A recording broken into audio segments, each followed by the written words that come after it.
ओम नमः शिवाय, जय महाकाल। आप सबको पता है कि कल है एकादशी का बहुत ही प्यारा सा दिन। और अगर आप के घर में लोग बहुत ज़्यादा बीमार पड़ते हैं या फिर आप के घर में हमेशा टेंशन बनी रहती है ना, तो ये वीडियो आपके लिए है। पूज्य गुरु जी की कथा से सुन के बहुत अच्छे से बताऊंगा। भादो महीने की ये आखिरी एकादशी है और श्राद्ध से पहले पड़ने वाली एकादशी है। बहुत सुंदर संयोग है। बस आपको तुलसी की लकड़ी लेनी है, पानी में डाल के उससे स्नान करा देना है। कैसे करना है पूरी बात बहुत विस्तार से बताऊंगा। लेकिन सबसे पहले आप समझते हैं हम लोग इस पहले उपाय को, जो कि हमें तुलसी की लकड़ी से करनी है ना। देखो स्क्रीन पर आपको यहाँ पर तुलसी माता की लकड़ियाँ दिख रही होंगी, पत्ते दिख रहे होंगे, है ना। कोई ज़रूरी नहीं कि आप सूखा लो, आपके घर में हरे पत्ते होंगे तुलसी माता के तो वो लेना। लेकिन लेकिन लेकिन आपको एकादशी के दिन तुलसी माता के पत्तों को तोड़ना नहीं है, तुलसी माता की लकड़ी को तोड़ना नहीं है, तुलसी माता के पास में छूना भी नहीं है उनको। मेरी बात समझ रहे हो ना। तो आपको यही काम सबसे पहले ध्यान रखना। अब कहोगे भैया लकड़ी कहाँ से मिलेगी, तो तुलसी माता को जहाँ भी आपने गमले में लगा रखा हो, जहाँ पे होगा आप देखोगे आसपास लकड़ी कहीं ना कहीं छोटी मोटी गिरी ही गिरी होगी सूख करके, ठीक है ना। तो उस एक लकड़ी को उठाना और उठाने के बाद क्या करोगे, जो भी व्यक्ति आपके घर में बीमार होगा, जो भी व्यक्ति बीमार होगा, जब वो व्यक्ति सुबह स्नान करने के लिए जाएगा, तो जिस बाल्टी में आपको पता है कि इसमें स्नान करेगा, आप क्या करोगे, उस लकड़ी को गोल गोल पानी में ऐसे ऐसे घुमा देना, ठीक है। क्लॉकवाइज डायरेक्शन में, जिस दिशा में घड़ी घूमती है, उस लकड़ी को गोल गोल खूब अच्छे तरीके से उसी पानी में मिला देना, घुमा देना। घुमाने के बाद थोड़ी देर के लिए 5 से 10 मिनट तक उस लकड़ी को, तुलसी माता की लकड़ी को उसमें छोड़ देना। छोड़ने के बाद फिर उस लकड़ी को उठाना और जहाँ से भी आपने उस लकड़ी को उठाया था वहीं पे ले जा करके उस लकड़ी को छोड़ देना और उस इंसान को कह देना कि आप जा करके स्नान कर लो। जो भी व्यक्ति एकादशी या फिर अमावस्या, दोनों में से कोई भी, एकादशी या फिर अमावस्या पे लकड़ी, तुलसी माता की लकड़ी को पानी में घुमा करके उससे स्नान कर लेता है, उसकी जितनी बीमारियां होती हैं वो धीरे धीरे करके ख़त्म ज़रूर हो जाती हैं, ठीक है ना। बात आई क्या समझ में। तो आप सभी लोगों को इस उपाय को ज़रूर करना चाहिए। बहुत इफेक्टिव, बहुत प्यारा और बहुत ही सुंदर सा ईजी सा उपाय था, जो कि बीमारी को ख़त्म करने के लिए, है ना। तो ये तो बात आपको समझ में आ गई कि तुलसी को, लकड़ी को कैसे लेना है, पानी में कैसे डालना है और स्नान कैसे करना है। इसी के साथ हम लोग आगे बढ़ लेते हैं एकादशी पे दूसरे बहुत प्यारे से उपाय की करने की, जो कि हमें करना होगा पीपल के पत्तों से। क्योंकि भैया इसके बेनिफिट क्या है, फ़ायदे क्या हैं। इसका एक फ़ायदा है जो कि बहुत बड़ा है, वो है कर्ज मुक्ति। आज के टाइम पे ना मुझे नहीं लगता कि कोई भी ऐसा घर होगा जो कर्ज से परेशान ना हो। मैक्सिमम घर ऐसे हैं जिसने कर्ज ले रखा है, लोन ले रखा है, बहुत परेशान है। क्या करोगे, और कुछ तो बहुत परेशान है कि उनके पैसे ही कोई आप वापस नहीं कर रहा, लेके भाग गया है, कोई कंपनी है, कोई कुछ है। क्या करना, एक पीपल के पत्तों को लेना, ठीक है। चाहे नीचे पड़े हुए हों, तोड़ना नहीं है बिल्कुल एकादशी पे। तो आपको जो नीचे पत्ते पड़े हों वहाँ से उठा लेना, एक पीपल का पत्ता लेना। और आपको फिर लेना होगा एक लाल चंदन। लाल चंदन आपको बस मार्केट में मिल जाएगा बहुत इजीली, उसका पेस्ट बनाना। और जो भी व्यक्ति आपका पैसा वापस नहीं कर रहा है, उस इंसान का नाम उस एक पीपल के पत्ते के ऊपर लिखना, ठीक है ना। मैं मान के चलता हूं कि जो इंसान आपका पैसा वापस नहीं कर रहा है उसका नाम है ए। क्या नाम है उसका, नाम है ए। तो आपको उसी पीपल के पत्ते के ऊपर मात्र ए लिखना है और इसको लेके चले जाना। आपके घर के आसपास कोई भी नदी बहती हो, कोई तालाब हो, कुआं हो, बावड़ी हो, वहाँ पे लेके जाना और उस पीपल के पत्ते पे नाम लिखा हुआ रतिमान भगवान, कौन से भगवान, रतिमान, फिर से बोल रहा हूँ, रतिमान भगवान के नाम से उस पीपल के पत्ते पर जो नाम लिखा है उसको बहा देना, उसको छोड़ देना, उसको प्रवाहित कर देना। आपका पैसा बहुत जल्दी वापस आएगा। जो भी व्यक्ति आपका पैसा लेके भाग गया है, वापस नहीं कर रहा है, वो आपको दे करके जाएगा, ठीक है ना। तो आप सभी लोगों को यह उपाय ज़रूर करना चाहिए।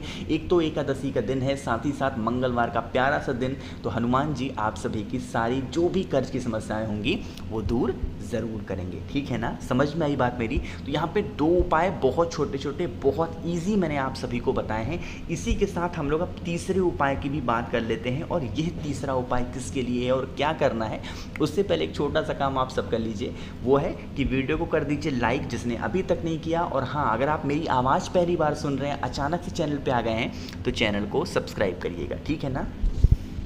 अब देखो यहाँ पर आपको दिख रहे होंगे आंकड़े के पत्ते और आंकड़े के फूल दिख रहे हैं ना। आपको इस उपाय को करने के दो फायदे होंगे। पहला फायदा तो ये होगा कि बीमारी खत्म हो जाएगी, और दूसरा फायदा ये होगा कि अगर आप बहुत ज़्यादा कष्ट में हो, कोई आपकी ऐसी इच्छा है जो बहुत दिनों से अधूरी है, पूरी नहीं हो पा रही है, तो इस उपाय को करना। स्क्रीन पर आपको दो चीज़ें दिख रही हैं, एक है आंकड़े का पत्ता, एक मिनट, एक है आंकड़े का पत्ता और आंकड़े का फूल है। आपको लेने होंगे 11 आंकड़े के पत्ते। कितने? गिन करके 11 आंकड़े के पत्ते लेना, और एक आपको सफ़ेद फूल लेना है, आंकड़े का सफ़ेद फूल। आंकड़े में भी दो फूल आते हैं, एक पिंक कलर का होता है, एक वाइट कलर का, तो हमें वाइट कलर वाला एक फूल लेना। ठीक है, दो सामान ले लिया। फिर आपको क्या करना है, एक तांबे का लोटा लेना और इसमें जल भर लेना। कहाँ से? अपने घर से। ठीक है ना, जल भर लिया और आपको फिर महादेव के शिवलिंग के पास में जाना होगा। फेस रखना उत्तर दिशा यानी कि नॉर्थ डायरेक्शन। आपके पास में क्या है? आंकड़े का फूल है। उस आंकड़े के फूल को महादेव के शिवलिंग के ठीक ऊपर आपको रखना होगा। अवधूतेश्वर महादेव या फिर कुंदकेश्वर महादेव, फिर से बोल रहा हूँ, अवधूतेश्वर महादेव या फिर कुंदकेश्वर महादेव के नाम से समर्पित करना। जो डंडी हो जाएगी वो होगी बाहर की तरफ और जो फूल होगा वो हो जाएगा आपकी तरफ। इतना करके जो व्यक्ति बीमार है उसका नाम और गोत्र बोल करके आपको जल उसी आंकड़े के फूल के ऊपर समर्पित कर देना है। ठीक है ना, ये तो बात हो गई बीमारी की। एक बात का ध्यान रखना, आंकड़े के फूल के ऊपर जो जल चढ़ाओगे उस जल को रोक करके घर पे नहीं लेके जाना है, क्योंकि आंकड़े के फूल को जहर माना जाता है। इस चीज़ का ध्यान रखना। ठीक है ना, और अपने हाथों को भी आंकड़े के पत्तों को तोड़ो या फिर आंकड़े के फूल को तोड़ो, अच्छे तरीके से आपको साबुन वगैरह से धुल लेना चाहिए। ठीक है ना, चलो तो आंकड़े के फूल तो हो गए हैं। अब अभी आपके पास में 11 आंकड़े के पत्ते हैं। अरे हैं कि नहीं है? उन 11 आंकड़ों के पत्ते के ऊपर आपको लाल चंदन से राम लिखना है। क्या लिखना है? सीता राम लिख दो, राम राम लिख दो। 11 के 11 पत्तों पे राम राम लिखना। उसके बाद उसकी माला बनाना और लेके चले जाना कहाँ पे? बजरंग बली के मंदिर में। कल है एकादशी, साथ ही साथ आपको पता है मंगलवार का दिन है। लेके जाना अपनी कामना कहते हुए बजरंग बली के गले में वो आंकड़े के पत्ते की माला पहना देना। जिस कामना से इस उपाय को करोगे वो विशेष, वो इच्छा आपकी पूरी बहुत जल्दी होगी। ठीक है ना, समझ में आई बात मेरी? 3 उपाय तो हो गए। देखो कोई ज़रूरी नहीं है कि आपको सारे उपाय करने हैं। आप चाहो तो सारे उपाय कर सकते हो, वरना आपकी जो इच्छा हो कोई भी एक उपाय कर लेना। ठीक है ना, चलो आगे बढ़ लेते हैं। इस वीडियो में हम लोग अपने चौथे उपाय और सबसे आखिरी और सबसे आसान उपाय की तरफ। और यह उपाय के भी फायदे हैं।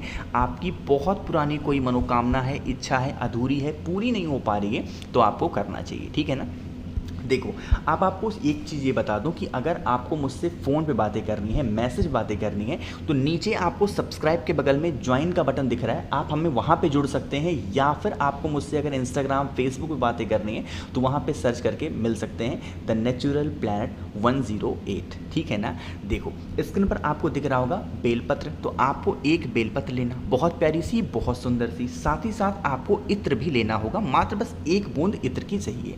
अब देखो यहाँ पर दोनों चीज़ों का जो उपाय है वो डिफरेंट है, अलग अलग करना है। आपको लेना होगा एक तांबे का लोटा जिसमें जल भरना होगा। कहाँ से? अपने घर से। अब जो नियम बताऊंगा मेरी बात बहुत ध्यान से सुनना। फेस रखना उत्तर दिशा नॉर्थ डायरेक्शन। आपके पास में 3 चीज़ें हैं। पहला है 1 लोटा जल, दूसरा है आपके पास में बेलपत्र और तीसरा आपके पास में है इत्र, है ना। आपके पास में जो पहला सादा जल है वो महादेव के शिवलिंग के ऊपर श्री शिवाय नमस्तुभ्यम का ध्यान करते हुए समर्पित करना। पहले सादा जल चढ़ा देना। दूसरा आपके पास में क्या है? इत्र है। ठीक है ना, दूसरी बार क्या करोगे? फिर से उसमें जल भरना कलश में और उसके बाद 2 से 4 बूंद इत्र डालना और उसके बाद अपनी कामना कहते हुए महादेव के शिवलिंग के ऊपर सुगंधित जल समर्पित करेंगे कुंदकेश्वर महादेव के नाम से। किसके नाम से? कुंदकेश्वर महादेव के नाम से।